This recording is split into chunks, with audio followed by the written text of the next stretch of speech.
ఎస్సీలకు ఏబీసీడీ వర్గీకరణ కావాలని 30 ఏళ్ల పోరాటం, అనేక కష్టాలు. కనీసం మేము కులం పేరు చెప్పుకోవాలంటే భయపడి ఊరికి చివరిన మధ్య రోజులు అవి. నిజంగా ఆ రోజుల నుంచి ఈ రోజు వరకు కష్టపడి మేము ఉద్యమం చేసి అనేక ఒడిదుడుకులు ఎదుర్కొన్నాం.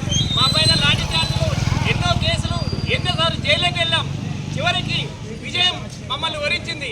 దీనికంతా మా కోసం ఉద్యమంలో మాతో పాటు పనిచేసి ఎంతోమంది అమరులైనారు. నిజంగా అలాంటి ఉద్యమకారులకు, అమరులకు ఈ విజయాన్ని వాళ్ళకి అంకితం చేస్తూ ఉన్నాం.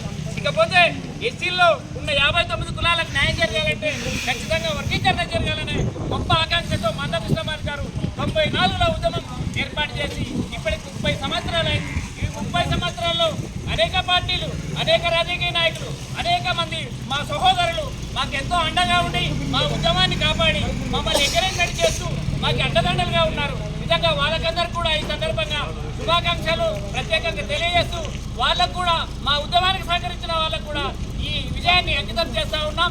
ఇకపోతే వర్గీకరణ ద్వారా అందరికి కూడా న్యాయం జరుగుతుంది, ఎవరికి ఎలాంటి అన్యాయం జరగదు. ఇది కేవలం ఒక ఎస్సీలో మాదిగలకు మాత్రమే ఏదో న్యాయం జరుగుతుందని అనుకుంటే తప్పు.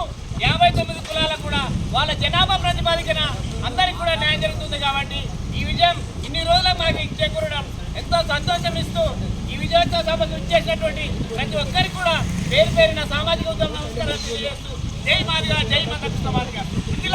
శ్రీ మందకృష్ణ మాదిగ నాయకత్వం.